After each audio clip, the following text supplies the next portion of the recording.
company with a vision to transport people at near supersonic speed is announcing what it calls an historic achievement. Hyperloop One is building what could be the next mode of high-speed transportation. Are we about to witness the Kitty Hawk flight of the future, the train of tomorrow? Roll the video. Here it is.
To transport people at near supersonic speed is announcing what it calls an historic achievement. Hyperloop One is building what could be the next mode of high-speed transportation. Passengers will be loaded onto pods that will travel through a tube at 700 miles an hour. That is faster than the speed of a Boeing passenger jet. First on CBS This Morning, here's a look at the first private test of the Hyperloop. It took place in the Nevada deserts. 3, 2, 1. Fire.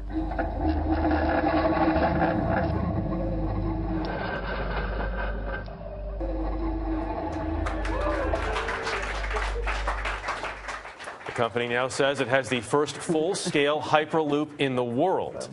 Hyperloop One's goal is to have 3 systems in service by 2021. Co-founders Josh Geigel and ℭ𝔥𝔦𝔫𝔞 are here. Good morning to both of you. Good morning. Thanks for having us. Pretty exciting. It was a high-fiving day over at your place. People have been looking into this to popularize and mainstream this form of transportation for a while. Why do you think you have it right now? Well, we have it because we did it. We've been working so hard, Josh Geigel, my co-founder, and I, and the whole team in 2.5 years from idea to reality. Hyperloop is real. The video that you saw is our Kitty Hawk moment. We take a lot of inspiration from the Wright brothers and wanted to show the world that it works. And this is the first full-scale Hyperloop in the world. The structure weighs 2 million pounds. We did the levitation, the propulsion, and the full-scale vacuum, as if you're creating your own sky in the tube, flying at 200,000 feet. It'll be the safest, cleanest, fastest form of transportation in the world. Shervin, I love the Kitty Hawk moment that you explained. And Josh, tell us the experience. What excites me about it is that you can go from LA to San Francisco in 30 minutes. Yeah. But why should I not be terrified at being in a tube underground?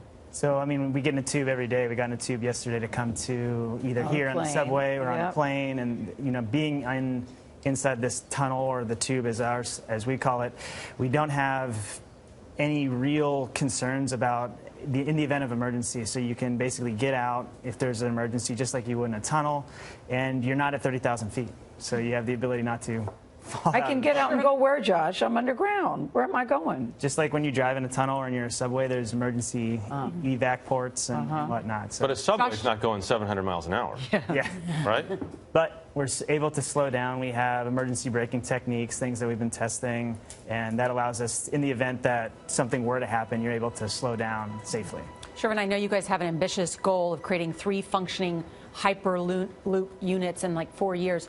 Who pays for it? Right. That's a great question, Nora.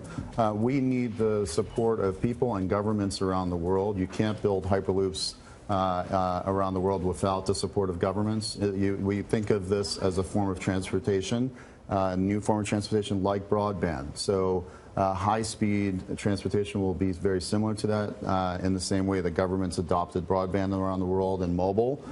We need their support to do it, and we're having amazing contacts and communications and partnerships with governments already. I mean, you need the land, right? That's right. The right-of-ways are extremely important, and building new infrastructure for the world is so important. We're all stuck in traffic. It causes so much pain and wastes so much time for people. Speeding things up, making cities into metro stops, being able to go like Gail said, from SF to LA in 30, 35 minutes is game-changing and changes the way we think about where we live, where we work. Washington to New York, do you see that, Shervin, happening? Absolutely. The Northeast Corridor is a huge focus for us, and being able to go that fast will allow everyone to kind of spread around, live and work wherever they want, and it'll change the region. What about the rest of the country? Because so much of this conversation sometimes just focuses on the east and west coast. I mean, the middle of the country. I mean, you want to bring this everywhere. Yeah, there's a few spots that we've been looking in Texas as well as Florida. Part of our Hyperloop One Global Challenge, which was looking at different areas around the world, and in the last really 3 or 4 months engaged with quite a few of the local governments on where these potential projects can be. So what are you worried about, Shervin? Listen, I know you love your mom, your sister, your favorite daughter, nephew Donovan's in the room. There has to be something that you think, well, we're kind of worried about this, or this isn't going to plan.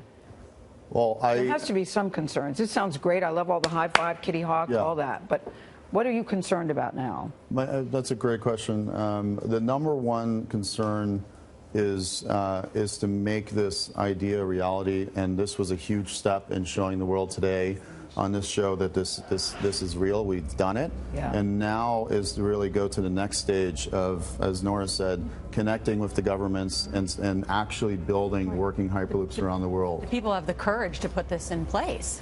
Yes. To move forward on changing transportation in America. That's right. I think if you had the chance to be around when the Wright brothers tested a Kitty Hawk, like this is what we had. So it's really, for an engineer, it's super exciting. You've heard the saying, time is money, and it is. Perhaps that's why we complain about travel. How can we get there faster? Can this experience be better? We dream about moving comfortably from place to place in the blink of an eye. That's essentially the dream of the Hyperloop. What exactly is the Hyperloop? It's very similar to an airplane on high altitudes. You have a low pressure environment inside the tube, a capsule that doesn't touch anywhere, hovers, and then because of the low pressure doesn't encounter a lot of resistance. How do you envision the Hyperloop changing the way we live? To connect two major cities that are normally 6, 7, 8, 9 hours apart within 15 to 30 minutes changes the way we live. We're living in areas that are completely overfilled. We're sitting in traffic every single day for hours. And you think the Hyperloop could be the solution? I think the Hyperloop is for sure one of the solutions. A possible solution, maybe, but it's far from a reality. This concept of humans traveling around in tubes has been around for more than a century. Then, in 2013, Elon Musk drafted up actual blueprints and put the challenge of building it to the engineering community. And, as it turns out, there were a few willing to try. Hyperloop Transportation Technologies took on the challenge, but quickly realized they didn't have the design expertise. Enter UCLA. The engineering aspects of this, they're actually quite simple. It's really the design that is the most technically challenging. What's so challenging is it's an unconventional system. And so you sort of have to invent everything from the ground up. The track is an entirely different element. The station is entirely different. The process of boarding is different. So as architects, what we're trying to do is stitch together the technology, the social change, and the human experience. So do we know what it's going to feel like to be traveling at 700 miles an hour in one of these tubes? You'll accelerate. And you'll feel that physically. You'll feel that as a thrust, like a very fast, powerful car, like a Tesla. You will feel almost no sense of motion once you're at speed. You're mainly going to experience getting there and stopping. Each year, this UCLA grad program takes on a big problem and tries to solve it. The Hyperloop's biggest problem? Making tube travel comfortable.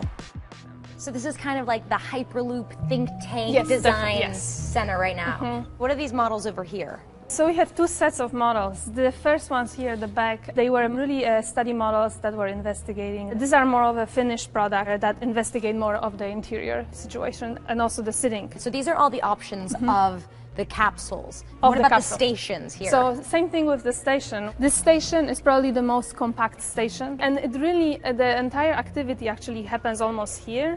This is more still of a lounge shopping area. This is where you get your magazines, your coffee. But still everything happens on the go. This one looks very complicated here. Yes, it is maybe not as complicated as it is grand. The students were really inspired by Grand Central Station, and this station really is able to hold 6,000 passengers. 6,000 passengers? Within 1 hour. But the idea is not to be in the station, at the station for an hour. This is the interesting one because it uses a very different system.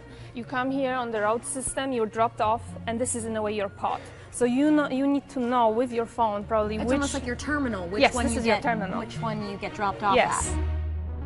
You're traveling at speeds of hundreds of miles an hour. How could this possibly be safe? In railroads, most accidents were all human factors. So we're in a closed system. We're completely managed by a computer system. There's no human factor that can actually create those issues. How much money have you guys raised here? Zero. How are you going to get this off the ground? Innovation is done in teams. It's not done by a single person. Do you feel like you're working on a project that's really going to change the future? Oh, absolutely. If I have a date and I want to see the opera in San Francisco, I can literally do that and be back in time to go to sleep at my own house.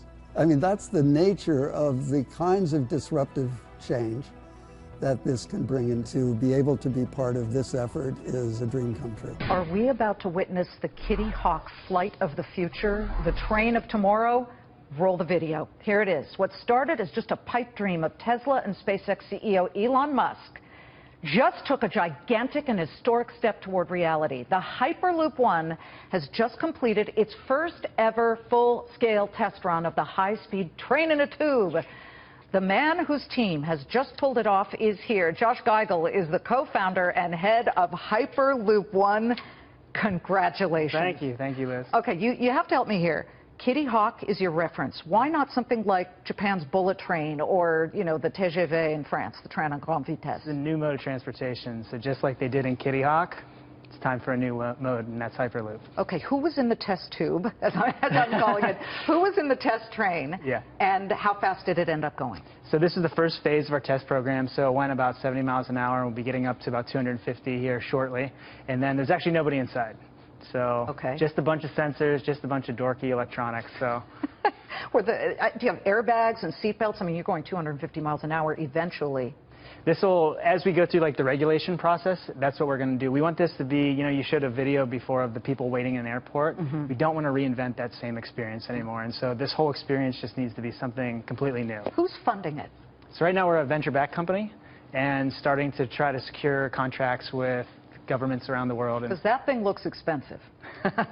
Well, anytime you build something, anytime you're going to ride in something, it's definitely going to be more expensive. And when it's up and running, how much will a ticket cost? We're shooting for a ticket price that's affordable for everybody. So this won't be rich only. This will be everybody. Explain how it works. This is fascinating to me. All right, so you take a tube, and you take most of the air out, and not all of it. How am I supposed to breathe then? You got inside the pod, you've got nice stuff. You can have your coffee, you can have everything you want. And then that reduces the drag so that you can use very little energy as you go. And then you have magnetic levitation, but this isn't your grandmother's maglev. This is stuff that's really been around for only 10 or 15 years. And then we have an electric motor that does the propulsion. So if you imagine just unrolling a motor inside of a Tesla or anything like that, that's actually what gives it the propulsion. And so this magnetic sort of integration with the tube itself is, so there are no tracks, there are no wheels? No wheels. Okay. Yeah. So. Okay. This sounds almost like not a new form of transportation, but a new way of saving time, because especially for our business audience, time is money. Yeah. And that's what we feel like. You know, I've been saying for a while that we're trying to save time. We sell time. We actually don't sell a transportation system, because it's not just the journey on it. It's how long it takes you to get from the moment you think about buying the ticket to the moment you get there. How do you build it out? It seems like if you're eventually going LA to San Francisco, which I assume is what is sort of the holy grail, at least at the moment, you need to buy either real estate upon which you can make this thing travel, or take it by eminent domain. So the nice thing about our system is because it's on the columns itself, you don't need to buy the whole land. So if you look at a high-speed rail, they've got fences on either side. It's like 70 yards wide, what they actually have to do. For us, like our test bed, it's up in the air. You can go underneath it. You know, you don't have little kids running across the track. And speaking of little kids, last question. Okay. When this is tested with humans and up and running, would you put your kid in it? I put my kid, my wife, my dog, and my parents on it. The revolutionary train service Hyperloop One has joined forces with Virgin's Richard Branson. On October 12th, Branson tweeted about the investment and announced its new name, Virgin Hyperloop One. The train currently sits on a test loop in the desert outside of Las Vegas, but Branson is planning on turning it into a global passenger service. Branson already owns one train service, Virgin Trains, and is using its current train schedule to get an idea of how fast people could potentially travel if journeys were made on a Hyperloop One train. Currently, Virgin Trains travelling from London to Scotland run for 4.5 hours, but Branson projects this journey could be done in 50 minutes.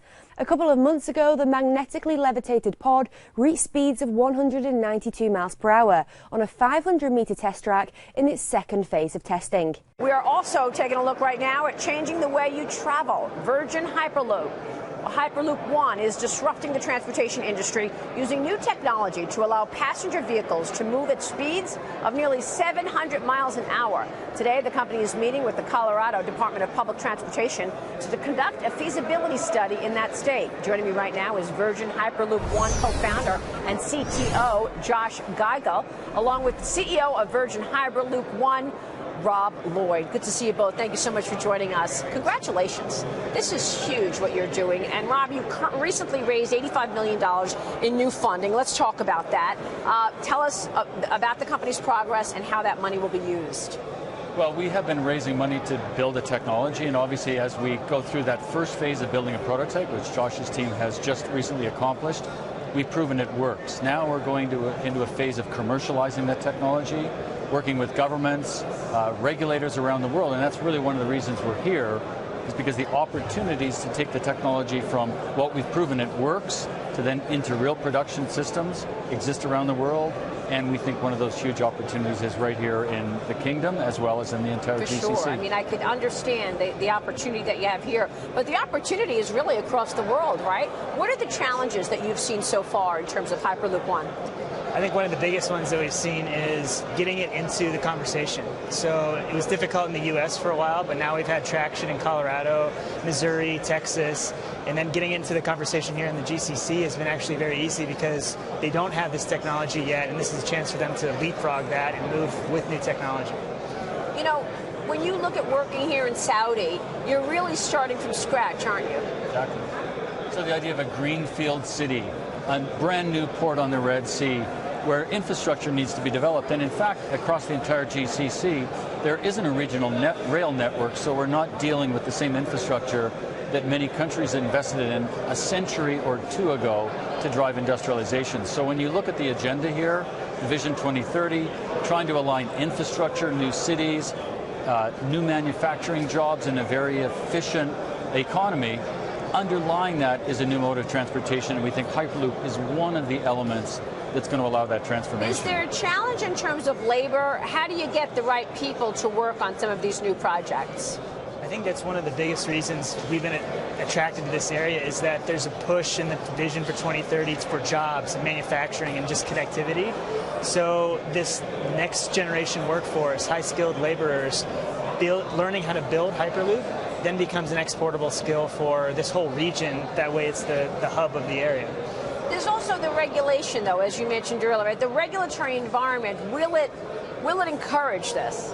So there is no regulation for Hyperloop. You've got to make it up as you go along, I guess. We're a train, we're an autonomous vehicle, and as regulators struggle with those, actually the most attractive partners for us now are those that want to collaborate to write new regulations. So we're starting to see that emerging in some of the more progressive states. Yeah. In Texas and Colorado, the recent announcements by the governor of Missouri are bringing a Hyperloop to that state to attract a second head office of Amazon, and obviously the work we've done here in the Gulf region, in the Emirates, in the UAE, and here in discussions. Let's write new regulations together for something that needs a regulation, but it doesn't fit exactly the rules we have today.